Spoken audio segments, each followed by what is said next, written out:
Good morning, students. Today we are going to cover the next topic of our second chapter, collection of data. We were studying about the methods in the primary data, and we have already covered two methods that is related to the personal interview. One is direct personal investigation, and the other one is indirect oral investigation.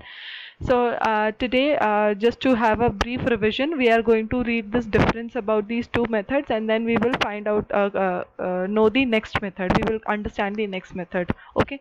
So direct personal investigation and indirect or oral investigation, they both are the ways of collecting the primary data from our concerned respondents. But दोनों का जो method है, that it is quite different.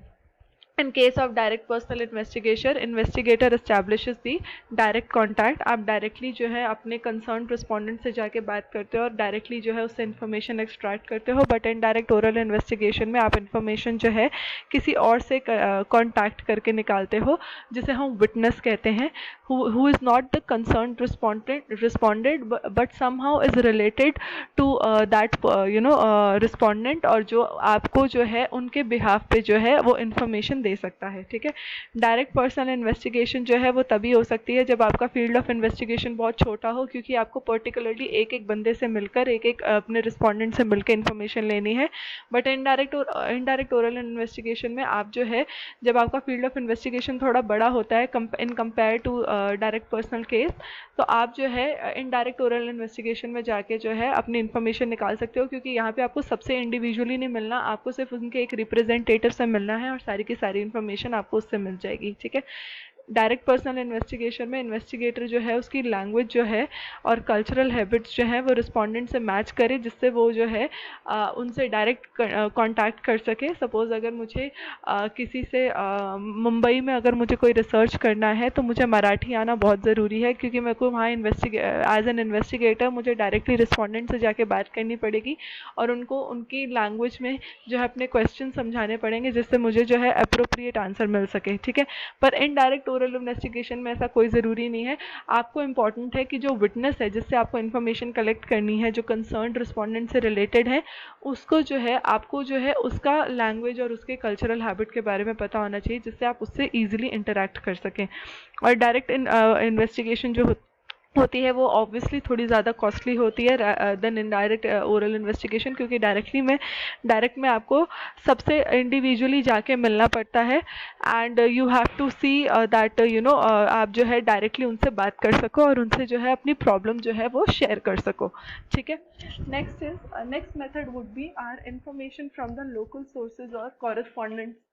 Okay, in this method the investigator जो है he appoints the local person or correspondent at different places. Suppose I am an investigator and I want to have collect the information from different places. ठीक है. So I would not go by myself, rather I would appoint some correspondent on my behalf who are going to go and collect information from the and will give the information to me. So suppose I have to cover pan India and I have to do some investigation.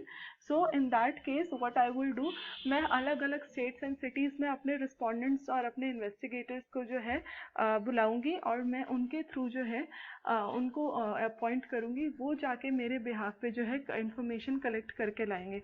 ठीक है. So in this case we are collecting the information from the local sources. Suppose अगर मुझे मुंबई में information collect करना है तो मैं मुंबई में एक कॉरेस्पॉन्डेंट को अपॉइंट करूँगी. अलग अलग स्टेट्स एंड सिटीज़ में मैं अलग अलग कॉरेस्पॉन्डेंट्स को अपॉइंट करूँगी जो मेरे बिहाफ पे जो है इंफॉर्मेशन कलेक्ट करके लाएंगे. Okay. So it is as simple as that. In this case we would the investigator doesn't require to go directly on the field.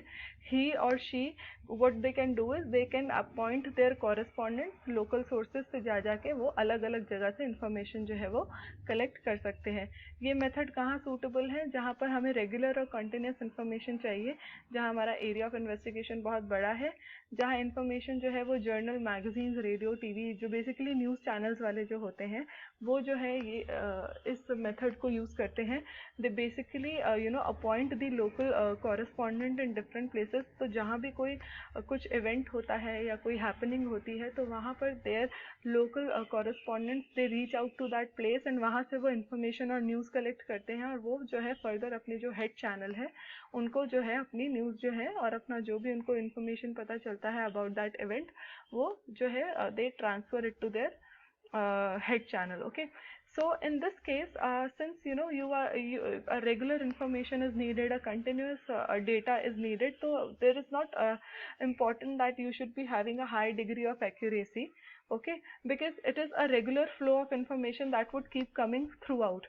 So since we are not doing it for a particular purpose or for a particular time period, so since it's an ongoing process, so accuracy of that level is, though accuracy is required, but not a very high degree of it. Okay, so what are the advantages of this method?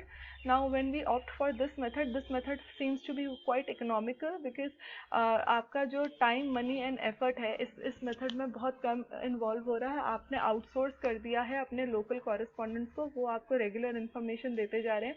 So you do not require to visit that place, and you're not required to meet each and every person, targeted person.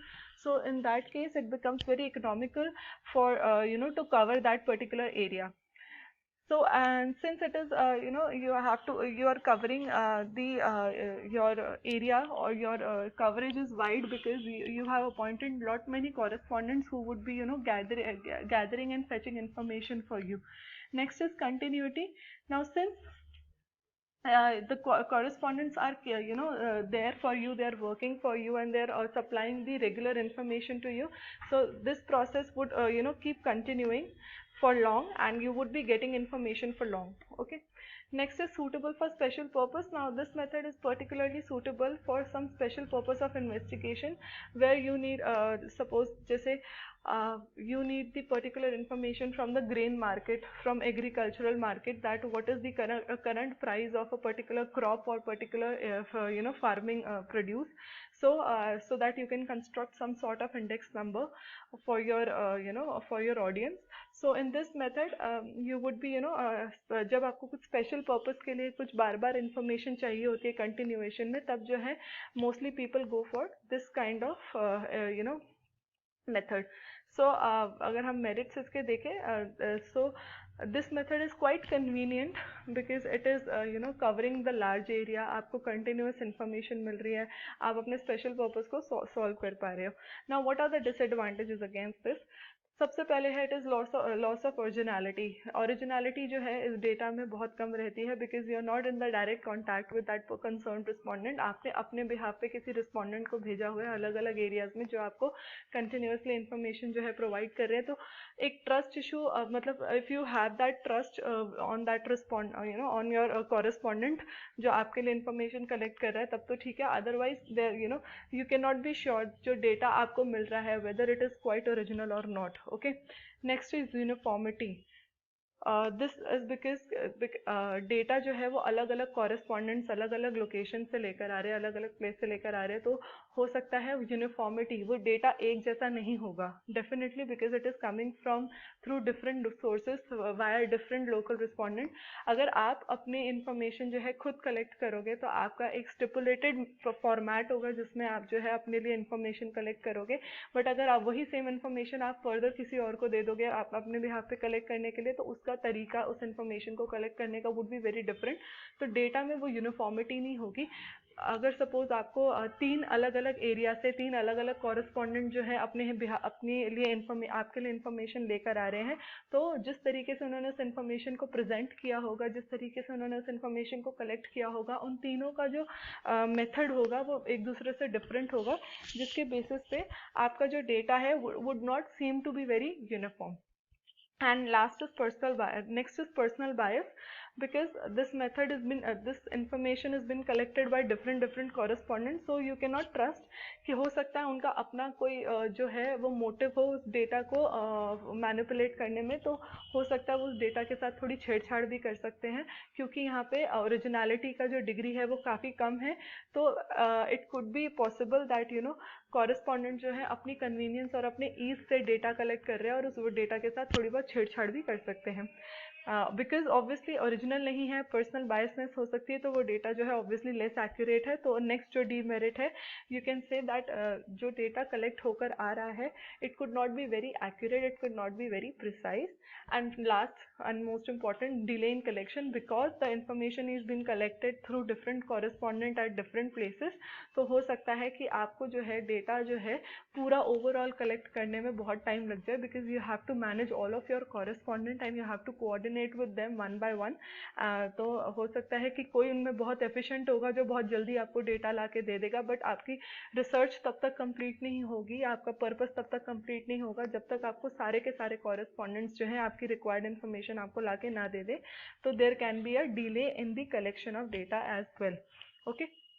सो अभी तक हमने जो 3 methods पढ़े हैं, direct personal investigation, indirect oral investigation and information through local correspondent, ये तीनों के तीनों मेथड जो है वो पर्सनल इंटरव्यू से रिलेटेड है, जहाँ पर जो इन्फॉर्मेशन गैदरर है वो डायरेक्टली जो है रिस्पॉन्डेंट से कॉन्टैक्ट में आता है और फेस टू फेस कम्युनिकेट करता है, बात करता है और उससे जो है इन्फॉर्मेशन निकालता है. तो जब भी हम इंटरव्यू के थ्रू कोई भी डेटा कलेक्ट करते हैं, दो we have these 3 forms of method जिससे जो है हम डेटा को कलेक्ट कर सकते हैं.